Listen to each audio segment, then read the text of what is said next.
Então estamos aqui, mais uma vez reunidos no nome do Senhor, como sua igreja, para darmos aí continuidade àquilo que Ele nos propõe, esse assunto, que é importante abordarmos.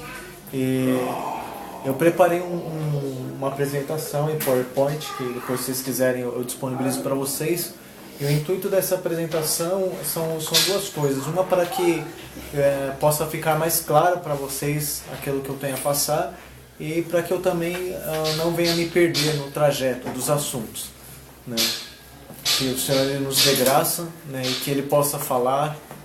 E os irmãos que tiverem dúvidas, eu peço que venham anotar ou guardar as suas dúvidas, para que no final nós possamos compartilhar essas dúvidas e todos juntos chegarmos a um único consenso. Então, hoje nós vamos tratar aí desse assunto, dando continuidade, que são dons, ministérios e o serviço cristão. Nós viemos de uma cultura, e até mesmo das congregações que nós viemos de lá cheio de informações e cheio de conceitos e cheio de ideias formadas a respeito do que são dons e ministérios. E muitas dessas ideias, muitos desses conceitos não têm fundamento bíblico. Em que sentido não tem fundamento bíblico? No sentido de que não estão embasados totalmente nas palavras de Jesus.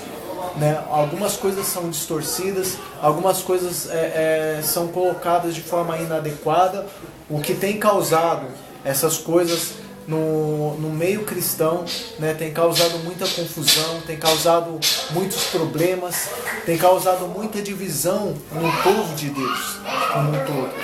Então, para que nós possamos progredir enquanto comunidade de uma forma adequada no serviço uns aos outros, nós precisamos primeiro começar a desconstruir um pouco desses conceitos, entender até mesmo qual é o fundamento deles, de onde eles vieram, para que então, com base nas Escrituras, com base no que Jesus diz, nós possamos construir de forma adequada, de forma correta, as ideias a respeito desses assuntos, que são importantes. O que vem à mente de vocês, o que vem à nossa mente quando nós lemos os seguintes textos nas Escrituras? Efésios 4:11, no capítulo 16, diz o seguinte: E Ele deu ou chamou alguns para apóstolos, outros para profetas, outros para evangelistas e outros para pastores e mestres. E um segundo texto, lá em 1 Coríntios 12, 28, onde está escrito: E a uns pôs Deus na igreja, primeiramente apóstolos, em segundo lugar profetas, em terceiro mestres, e depois o texto ele discorre dizendo dons de curar, doutores e entre tantos. O que vem à nossa mente quando nós lemos esses textos? Que são textos chaves usados na maior parte das congregações protestantes atuais para se esclarecer o assunto de dons e ministérios. Eu penso que conforme que nós fomos ensinados e a nossa maneira que nos foi passada de entender, é isso que vem à nossa mente.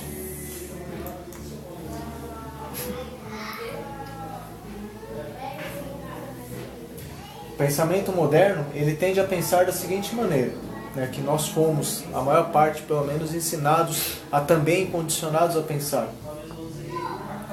É essa a ideia. O grande líder, embaixo dele um líder maior, embaixo desse líder maior o líder menor, e embaixo disso as congregações ou as igrejas locais ou as pequenas assembleias.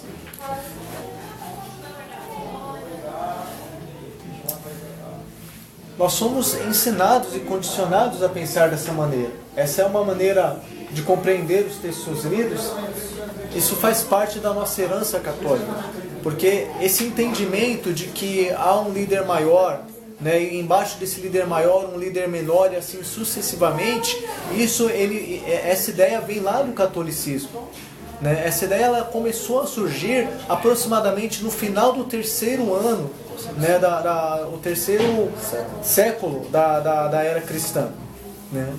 no iniciozinho ali, no final ali do quarto século, né? Então, no ano 300 a 400 aproximadamente, né? Quando nós vemos ali, de acordo com a história da igreja, aquela entrada, né? A incursão de Constantino, né? Com a ligação, ele traz ali a ligação da igreja com o Estado, e começam-se as coisas a acontecer, uma série de problemáticas, né? e misturas, né? Que começam a desviar o povo de Deus.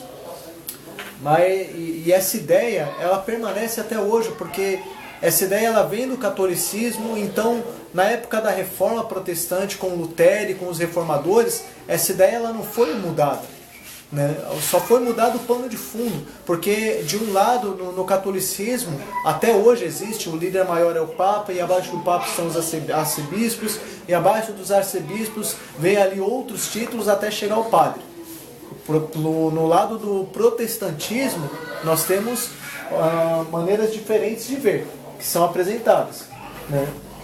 No lado do protestantismo, a maior parte das comunidades, elas apresentam a ideia de que há o líder maior, que é o pastor, né? Embaixo do pastor, quem que vem? Vem o presbítero, embaixo do presbítero o diácono, embaixo do diácono o evangelista, e assim vai, né? De uma comunidade para outra, de uma denominação ou de uma igreja para outra, às vezes mudam-se os nomes, as nomenclaturas, mas a ideia, né, a maneira de pensar continua sendo a mesma.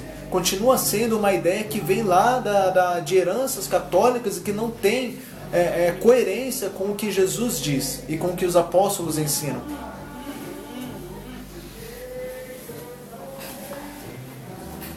Um ponto de vista hierárquico, né?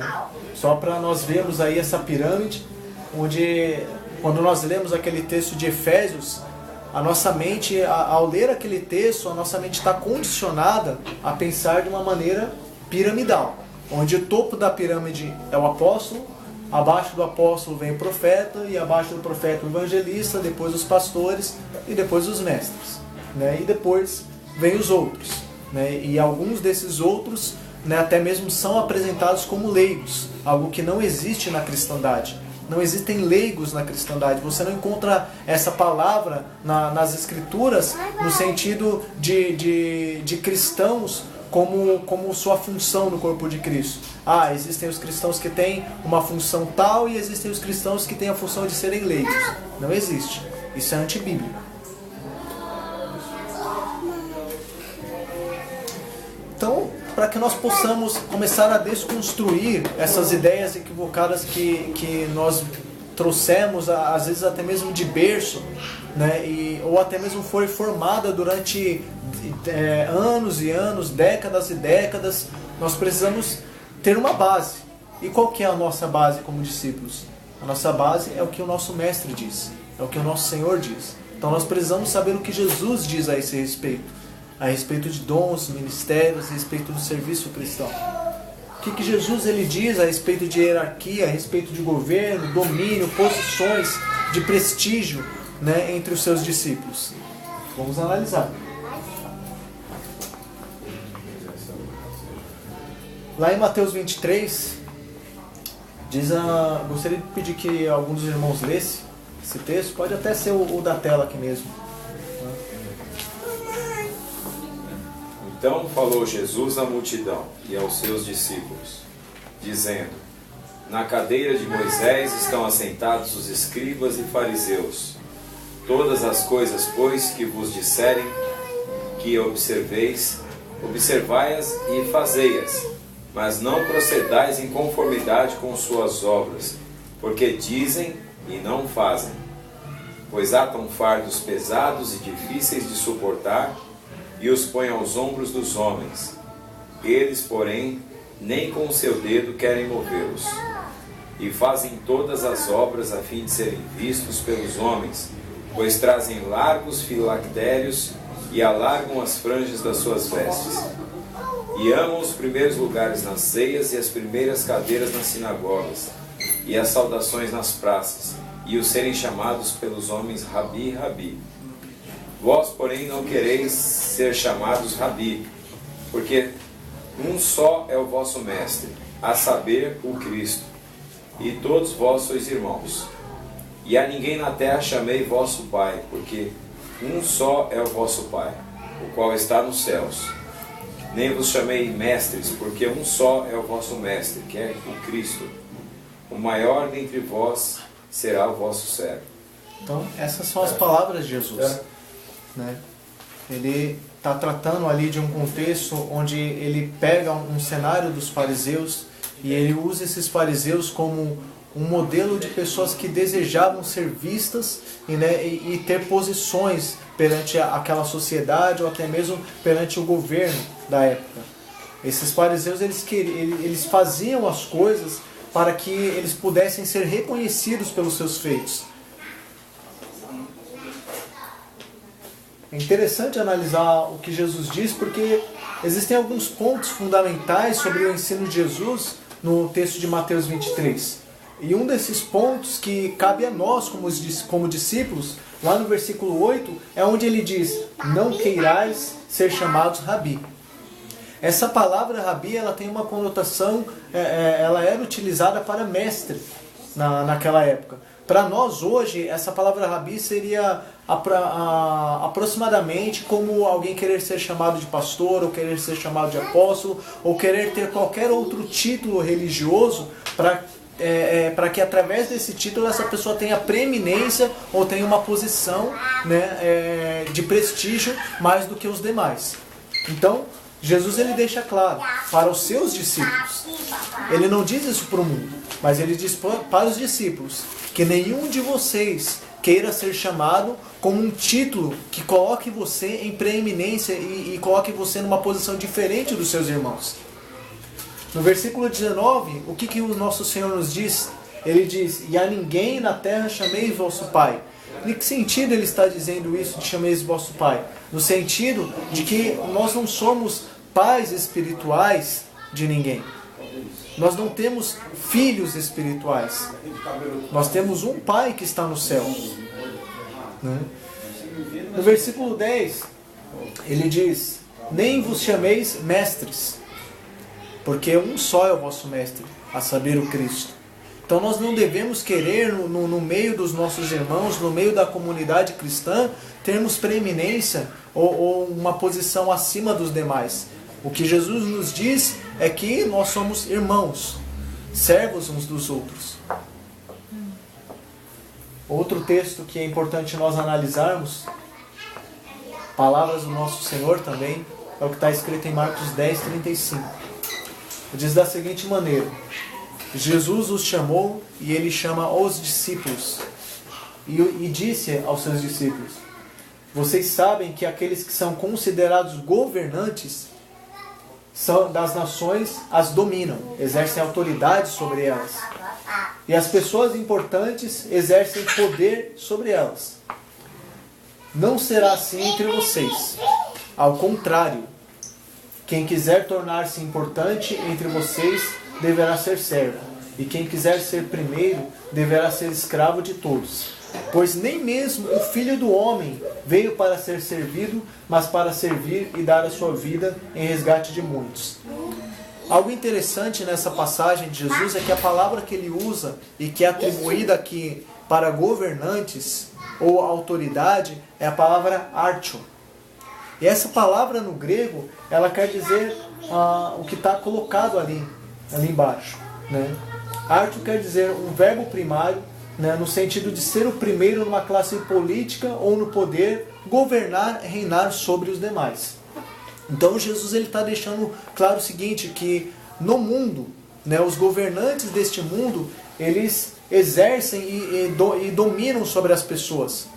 Então no mundo existe uma hierarquia, existem pessoas que têm preeminência sobre outras, mas o que Jesus está nos ensinando aqui para nós que somos discípulos é que na igreja, para os discípulos, não é assim. No nosso meio não existe uma pessoa que é maior do que outra. No nosso meio não existe uma pessoa que governa ou que exerce domínio sobre as outras. Não pode existir no nosso meio uma pessoa que chegue e dite as regras dizendo o que cada um vai fazer ou não vai fazer, ou como deve ser ou como não deve ser. Mas qual que é as palavras de Jesus a respeito disso? né, os pontos fundamentais desse ensino de Mateus 10:35 é de que o mundo tem os seus governantes, reis e dominadores. Isso é fato. Nós temos presidentes, nós temos governadores, nós temos prefeitos e eles exercem autoridade sobre nós. Né? Vai qualquer um de nós aqui querer fazer alguma coisa que contradiga o que eles impõem no Congresso. Nós iremos responder à justiça. Mas Jesus ele deixa claro, não será assim entre vocês e os meus discípulos. O primeiro será o último. E o maior será servo de todos os irmãos. Então, a colocação de Jesus é de que aquele que quiser ter preeminência no meio dos irmãos, esse deve ser aquele que serve aos outros. Esse deve ser aquele que queira ter o último lugar. Porque o ensino de Jesus aqui é que quando uma pessoa entende qual é a posição dela como discípulo, ela entende qual é o seu lugar. Entende quem é o Senhor, entende quem é o Mestre, entende que o discípulo não pode querer tomar ou ter a mesma posição que o seu Senhor. Jesus deixa claro, só existe um mestre entre vocês, só existe um rabi. É o Cristo, o Messias. Nenhum de vocês pode ter qualquer outro título que dê a vocês, sabe, uma posição diferenciada. O único que pode ter essa posição, o único homem, é Jesus. E ele termina no versículo 45, dando-nos um exemplo de que ele mesmo, como filho do homem, não veio para servir, mas para ser servido e dar a sua vida a favor de muitos. Ele é o nosso maior exemplo.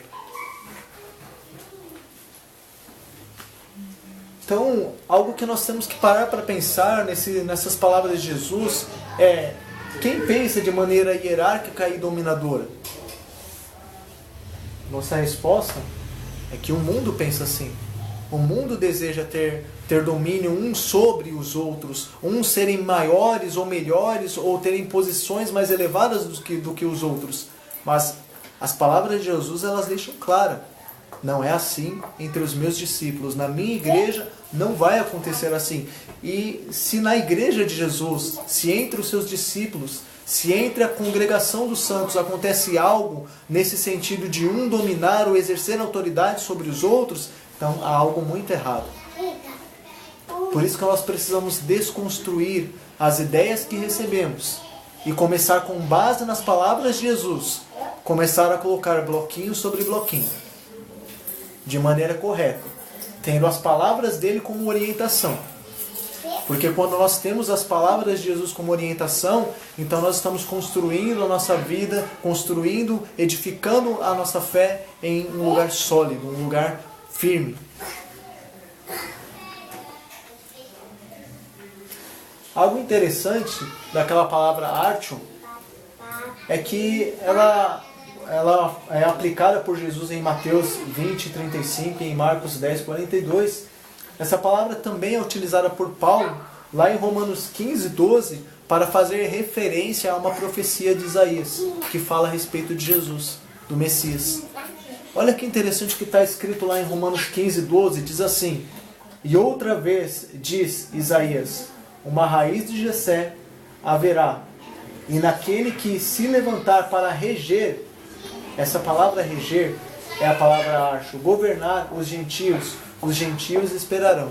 Aqui está falando da autoridade que o Messias haveria de ter para com o seu povo. Então essa profecia ela é fantástica, porque ela usa essa palavra de governo, de reinado, e nós vemos que ela é atribuída a quem? Ao nosso Senhor, somente a Ele. Quem pode exercer governo, reinado, domínio na igreja? Cristo. Somente Ele. Agora, se qualquer outra pessoa que não seja Cristo exerce domínio e reinado, meus irmãos, alguma coisa está errada. Alguma coisa precisa ser revista. Ou muitas coisas precisam ser revistas. Eu coloquei aqui uma pausa café, porque eu pensei que poderia ser maçante. Então eu queria saber se vocês podem continuar. Eu não queria ser maçante, né? Então, como entender né, uma vez que nós vemos que o que Jesus diz está totalmente, né, desconstruindo a ideia que nós antes tínhamos, como que nós podemos entender a posição dos dons de maneira como são apresentados por Paulo?